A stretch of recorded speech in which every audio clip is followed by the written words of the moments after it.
ಎಲ್ರಿಗೂ ನಮಸ್ಕಾರ ಸ್ನೇಹಿತರೆ.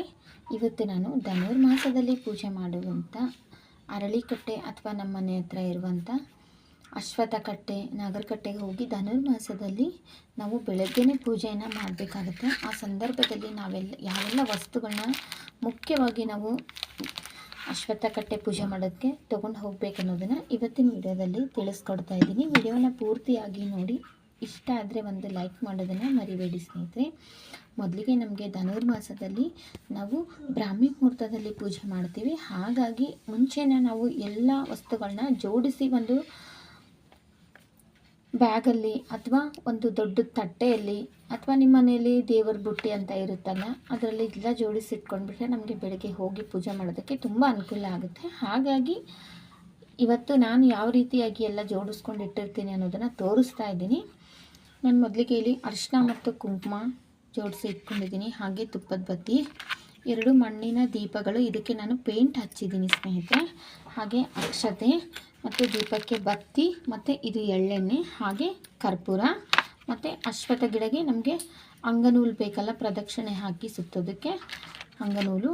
ಹಾಗೆ ಮುಖ್ಯವಾಗಿ ಬೆಂಕಿ ಪಟ್ಟಣ ಬೇಕೇ ಬೇಕು. ಅಲ್ಲಿ ಬೇರೆಯವ್ರ ಹತ್ರ ಕೇಳೋಕ್ಕಾಗಲ್ಲ, ಪೂಜೆ ಮಾಡ್ತಿರ್ತಾರೆ ಎಲ್ಲರೂ ದೀಪ ಹಚ್ಚೋದಕ್ಕೆ ಅದಕ್ಕೂ. ಹಾಗೆ ನಮಗೆ ಅಶ್ವತ್ಥ ಕಟ್ಟೆಗೆ ಹಾಕೋದಕ್ಕೆ ನೀರು ಸಹ ಬೇಕು. ಮತ್ತು ಇಲ್ಲಿ ಗೆಜ್ಜೆ ವಸ್ತ್ರವನ್ನು ಇಟ್ಕೊಂಡಿದ್ದೀನಿ, ಬಿಡಿ ಹೂವು, ನೈವೇದ್ಯಕ್ಕೆ ಸ್ವಲ್ಪ ಸಕ್ಕರೆ ಇಟ್ಕೊಂಡಿದ್ದೀನಿ. ಹಾಗೆ ಅಡಿಕೆ ಎಲೆ ಮತ್ತು 5 ಬಾಳೆಹಣ್ಣನ್ನು ಇಟ್ಕೊಂಡಿದ್ದೀನಿ ಸ್ನೇಹಿತರೆ. ಇದು ಮೊದಲನೇ ದಿನ ಪೂಜೆಗೆ ಬೇಕಾಗಿದ್ದು. ನೈವೇದ್ಯಕ್ಕೆ ನೀವು ಸಜ್ಜಿಗೆ ಅಥವಾ ಮುದ್ಗಾನ್ನ, ಪೊಂಗಲ್ಲು ಮತ್ತು ಕಡಲೆಕಾಳು, ಬೆಲ್ಲ, ಅವಲಕ್ಕಿ ಸಕ್ಕರೆ, ಬೆಲ್ಲ ಮತ್ತು ಅವಲಕ್ಕಿ ಪುಟಾಣಿ ಸಕ್ಕರೆ, ಈ ರೀತಿಯಾಗಿ ನಿಮ್ಮ ಶಕ್ತಿ ಅನುಸಾರ ನಿಮಗೆ ಏನಾಗುತ್ತಲ್ಲ ಅದನ್ನು ತಗೊಂಡು ಹೋಗಿ ನೈವೇದ್ಯನ ಮಾಡ್ಬೋದು ಸ್ನೇಹಿತರೆ. ಮುಖ್ಯವಾಗಿ ನಮಗೆ ಪೂಜೆಗೆ ಬೇಕಾದಂಥ ಈ ಎಲ್ಲ ವಸ್ತುಗಳನ್ನ ನಾವು ಸಿದ್ಧಪಡಿಸಿ ರಾತ್ರಿನೇ ಸಿದ್ಧಪಡಿಸಿ ಇಟ್ಕೊಂಡ್ರೆ ಬೆಳಗ್ಗೆ ಬೇಗ ಸ್ನಾನ ಮಾಡಿ ಮನೆಯಲ್ಲಿ ಪೂಜೆ ಮಾಡಿ ಆಮೇಲೆ ಹೋಗಿ ಅಶ್ವತ್ಥ ಗಿಡಕ್ಕೆ ಪೂಜೆಯನ್ನು ಮಾಡಿಕೊಂಡು ಬರಬೇಕು. ಯಾಕಂತಂದರೆ ನಕ್ಷತ್ರಗಳು ಇರುವಾಗ ನಾವು ಪೂಜೆ ಮಾಡಿದರೆ ಅದರ ಒಂದು ಪರಿಪೂರ್ಣವಾದ ಫಲ ಅನ್ನೋದು ನಮಗೆ ಸಿಗುತ್ತೆ. ಹಾಗಾಗಿ ಒಂದು ದಿನನಾದರೂ ಈ ರೀತಿಯಾಗಿ ಎಲ್ಲ ವಸ್ತುಗಳನ್ನ ಸಿದ್ಧ ಮಾಡಿ ಇಟ್ಕೊಂಡು ನಾವು ಧನುರ್ಮಾಸದಲ್ಲಿ ಪೂಜೆಯನ್ನು ಮಾಡೋದ್ರಿಂದ 1000 ವರ್ಷಗಳ ಒಂದು ಪೂಜೆಯ ಫಲ ನಮಗೆ ಸಿಗುತ್ತೆ ಅಂತ ಹೇಳ್ತಾರೆ. ಹಾಗಾಗಿ ನಾನು ಈ ರೀತಿಯಾಗಿ ಸಿದ್ಧಪಡಿಸಿ ಇಟ್ಕೊಂಡು ಪೂಜೆಗೆ ಹೋಗಬೇಕಾದಾಗ ಹಿಂದಿನ ರಾತ್ರಿಯೇ ಎಲ್ಲ ಸಿದ್ಧಪಡಿಸಿ ಇಟ್ಕೊಂಡ್ಬಿಟ್ಟಿರ್ತೀನಿ. ನಾನು ಯಾವ ರೀತಿ ಸಿದ್ಧಪಡಿಸಿ ಇಟ್ಕೊಳ್ತೀನಿ ಅನ್ನೋದನ್ನು ನಿಮ್ಮ ಜೊತೆ ಇವತ್ತು ಶೇರ್ ಮಾಡಿದ್ದೀನಿ. ಈ ವಿಡಿಯೋ ನಿಮಗೇನಾದರೂ ಸ್ವಲ್ಪನಾದರೂ ಇಷ್ಟ ಆದರೆ, ಯೂಸ್ಫುಲ್ ಅನಿಸಿದರೆ ಈ ವಿಡಿಯೋನ ಆದಷ್ಟು ಶೇರ್ ಮಾಡಿ, ಲೈಕ್ ಮಾಡಿ. ಹಾಗೂ ಚಾನೆಲ್ನ ಯಾರಾದರೂ ಹೊಸಬ್ರು ನೋಡ್ತಾ ಇದ್ದರೆ ಪ್ಲೀಸ್ ದಯವಿಟ್ಟು ಸಬ್ಸ್ಕ್ರೈಬ್ ಮಾಡಿಕೊಂಡು ಸಪೋರ್ಟ್ ಮಾಡಿ.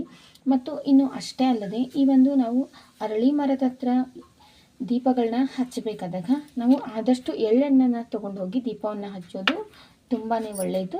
ಹಾಗಾಗಿ ಇವತ್ತು ನಾನು ಮನೆಯಲ್ಲಿ ದೀಪ ಮಾಯಿಲ್ನ ಹಚ್ತೀನಿ, ಅದನ್ನೇ ತೋರಿಸಿದ್ದೀನಿ. ಆದರೆ ನಾನು ಅರಳಿ ಗಿಡಕ್ಕೆ ಹೋಗಬೇಕಾದಾಗ ಎಳ್ಳೆಣ್ಣೆನೇ ತೊಗೊಂಡೋಗಿ ಹಚ್ತೀನಿ ಸ್ನೇಹಿತರೆ. ಇವತ್ತು ಮನೇಲಿ ಇದ್ದಿದ್ದಿದೆ, ಹಾಗಾಗಿ ಇದನ್ನು ತೋರಿಸಿದ್ದೀನಿ ನಾನು. ಮತ್ತು ನೈವೇದ್ಯ ನಿಮಗೆ ಬೆಳಗ್ಗೆ ಬೇಗ ಎದ್ದು ಮಾಡೋಕ್ಕಾಗುತ್ತೆ ಅನ್ನೋದಾದರೆ ಪ್ರತಿದಿನವೂ ನೈವೇದ್ಯವನ್ನು ಮಾಡಿ ಸಮರ್ಪಣೆ ಮಾಡಿದರೆ ತುಂಬ ಬೇಗನೆ ನಮ್ಮ ಯಾವುದೇ ಒಂದು ಇಷ್ಟಾರ್ಥಗಳಿದ್ರೂ ನೆರವೇರುತ್ತದೆ. ನಾವು ಎಷ್ಟು ದಿನ ಪೂಜೆ ಮಾಡ್ತೀವಂತ ಸಂಕಲ್ಪವನ್ನು ಮಾಡ್ಕೊಂಡಿರ್ತೀವಲ್ಲ, ಅದರ ಪ್ರಕಾರ ನಾವು ಪೂಜೆಯನ್ನು ಮಾಡ್ಬೋದು. ಒಬ್ಬರೊಬ್ಬರು 1 ದಿವಸ ಮಾಡ್ತಾರೆ, 5 ದಿವಸ, 9 ದಿವಸ, 11 ದಿವಸ, 21 ದಿವಸ, ಈ ರೀತಿಯಾಗಿ ಧನುರ್ಮಾಸದಲ್ಲಿ ಪೂಜೆಯನ್ನು ಮಾಡ್ತಾರೆ. ನಿಮ್ಮ ಪೀರಿಯಡ್ಸ್ ಡೇಟ್ಸ್ನೆಲ್ಲ ಮುಗಿಸ್ಕೊಂಡು ಪೂಜೆಯನ್ನು ಸ್ಟಾರ್ಟ್ ಮಾಡಿ. ಇಲ್ಲಾಂದರೆ ಇನ್ನೂ ನಮಗೆ ದೂರ ಇದೆ, ಅಷ್ಟರಲ್ಲಿ ಧನುರ್ಮಾಸ ಮುಗ್ದೋಗುತ್ತೆ ಅನ್ನೋರು ಎಷ್ಟು ದಿನ ನಿಮಗೆ ಅನುಕೂಲ ಆಗುತ್ತಲ್ಲ ಅಷ್ಟು ದಿನ ನಿಮ್ಮ ಡೇಟ್ಸ್ನೆಲ್ಲ ನೋಡಿಕೊಂಡು ಪೂಜೆಯನ್ನು ಸ್ಟಾರ್ಟ್ ಮಾಡಿ. ಆದರೆ ಪೂಜೆನ ಸ್ಟಾರ್ಟ್ ಮಾಡೋದಕ್ಕಿಂತ ಮುಂಚೆ ಸಂಕಲ್ಪವನ್ನು ಮಾಡ್ಕೊಳ್ಳಿ ಮತ್ತು ಮನೆಯನ್ನೆಲ್ಲ ಆದಷ್ಟು ಕ್ಲೀನಾಗಿ ಇಟ್ಕೊಳ್ಳಿ. ಧನುರ್ಮಾಸದ ಪೂಜೆಯನ್ನು ಮಾಡಬೇಕಾದಾಗ ಆದಷ್ಟು ನಾನ್ ವೆಜ್ಜನ್ನು ತಿನ್ನಬಾರ್ದು ಸ್ನೇಹಿತರೆ. ಇದಿಷ್ಟು ಈ ಒಂದು ಅಂಶಗಳನ್ನ ನೆನಪಲ್ಲಿ ಇಟ್ಕೊಂಡು ಪ್ರತಿದಿನವೂ ನಾವು ತಲೆ ಸ್ನಾನವನ್ನು ಮಾಡಿ ಬ್ರಾಹ್ಮಿ ಮುಹೂರ್ತದಲ್ಲಿ ಈ ಪೂಜೆಯನ್ನು ಮಾಡೋದ್ರಿಂದ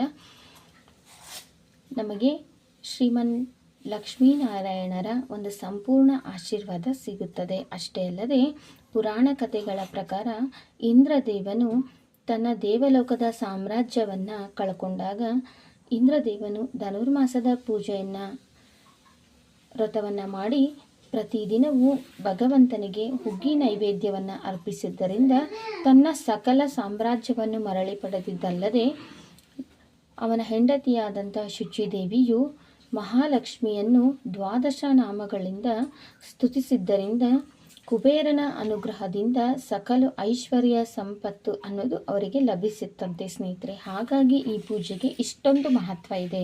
ಕಳೆದುಕೊಂಡಂಥ ಸಂಪತ್ತಾಗ್ಬೋದು, ವಿದ್ಯೆಯ ಒಂದು ಅಭಿವೃದ್ಧಿ ಆಗ್ಬೋದು, ಅಥವಾ ಮದುವೆಯಲ್ಲಿ ವಿಳಂಬ ಇದ್ದರೆ, ಸಂತಾನದ ಒಂದು ಅಪೇಕ್ಷೆ ಇದ್ದವರು ಈ ಒಂದು ಪೂಜೆಯನ್ನು ಮಾಡೋದ್ರಿಂದ ಅವರ ಎಲ್ಲ ಕೋರಿಕೆಗಳು ಸಹ ನೆರವೇರುತ್ತೆ ಅನ್ನೋದು ಒಂದು ನಂಬಿಕೆ. ಹಾಗಾಗಿ ಈ ಎಲ್ಲ ವಸ್ತುಗಳನ್ನ ಸಿದ್ಧಪಡಿಸಿ ಇಟ್ಕೊಂಡು ಬ್ರಾಹ್ಮಿ ಮುಹೂರ್ತದಲ್ಲಿ ಅಂದರೆ 5:30 ಒಳಗಡೆ ಈ ಪೂಜೆಯನ್ನು ಯಾರು ಮಾಡಿ ಮುಗಿಸ್ತಾರೋ ಅವರ ಸಕಲ ಇಷ್ಟಾರ್ಥಗಳು ನೆರವೇರುತ್ತದೆ ಅನ್ನೋದು ಬಹಳ ಪುರಾತನ ಕಾಲದಿಂದಲೂ ನಡೆದುಕೊಂಡು ಬಂದಿರುವಂಥ ಒಂದು ಸಂಪ್ರದಾಯ ಸ್ನೇಹಿತರೆ.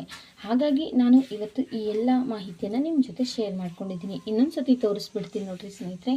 ಅರಿಶಿನ, ಕುಂಕುಮ, ತುಪ್ಪದ ಬತ್ತಿ, 2 ಮಣ್ಣಿನ ದೀಪ, ಅಕ್ಷತೆ, ಕರ್ಪೂರ, ಎಣ್ಣೆ, ಅಂಗನೂರು, ದೀಪಕ್ಕೆ ಹಾಕೋದಕ್ಕೆ ಬತ್ತಿ, ಉದ್ದಿನ ಕಡ್ಡಿ, ಒಂದು ನಮಗೆ ದೀಪ ಅದು ಹಚ್ಚೋದಕ್ಕೆ ಬೆಂಕಿಪೊಟ್ಟಣ ಬೇಕಾಗುತ್ತೆ, ಮತ್ತು ಗೆಜ್ಜೆ ವಸ್ತ್ರ, ಬಿಡಿ ಹೂಗಳು, ವಿಳೆದೆಲೆ, ಅಡಿಕೆ, ಬಾಳೆಹಣ್ಣು, ಮತ್ತು ಸ್ವಲ್ಪ ನೈವೇದ್ಯಕ್ಕೆ ಸಕ್ಕರೆ, ಹಾಗೆ ಸ್ವಲ್ಪ ಒಂದು ದೇವರ ನಾವು ಪೂಜೆ ಮಾಡೋದಕ್ಕೆ ಉಪಯೋಗಿಸ್ತೀವಲ್ಲ ಅಂತ ಒಂದು ಚಂಬಲ್ಲಿ ನೀರನ್ನು ತೊಗೊಂಡಿದ್ದೀನಿ.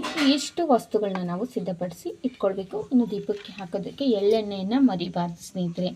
ಇನ್ನು ನಾವು ನೈವೇದ್ಯವನ್ನು ಅರಳಿಗಿಡದ ಬುಡದಲ್ಲಿ ನೈವೇದ್ಯವನ್ನು ಅಂದರೆ ಸಕ್ಕರೆ ಪುಟಾಣಿ ಆಗಿರ್ಬೋದು, ಅಥವಾ ಕಡಲೆಕಾಳು, ಬೆಲ್ಲ, ಅವಲಕ್ಕಿ, ಈ ರೀತಿಯಾಗಿ ನಾವು ಯಾವುದೇ ಒಂದು ನೈವೇದ್ಯವನ್ನು ಅಲ್ಲಿ ಅರಳಿ ಗಿಡದ ಬುಡಕ್ಕೆ ನಾವು ಹಾಕೋದ್ರಿಂದ ನಮ್ಮ ಹಣಕಾಸಿನ ಸಮಸ್ಯೆಗಳು ಅನ್ನೋದು ನಿವಾರಣೆ ಆಗುತ್ತದೆ. ಯಾಕಂದರೆ ಅಲ್ಲಿ ಇರುವೆಗಳ ಸಂಚಾರ ಜಾಸ್ತಿ ಇರುತ್ತೆ ಸ್ನೇಹಿತರೆ. ಹಾಗಾಗಿ ಅಲ್ಲಿ ನಾವು ನೈವೇದ್ಯವನ್ನು ಹಾಕೋದ್ರಿಂದ ಯಾರು ತುಳಿಯಲ್ಲ, ಮತ್ತು ಅದು ಪ್ರಾಣಿಗಳಿಗೆ ಆಹಾರನೂ ಆಗುತ್ತೆ, ಮತ್ತು ನಮ್ಮ ಯಾವುದೇ ಒಂದು ದೋಷಗಳಿದ್ರೂ ನಿವಾರಣೆ ಆಗುತ್ತದೆ ಅಂತ ಹೇಳ್ತಾರೆ ಸ್ನೇಹಿತರೆ.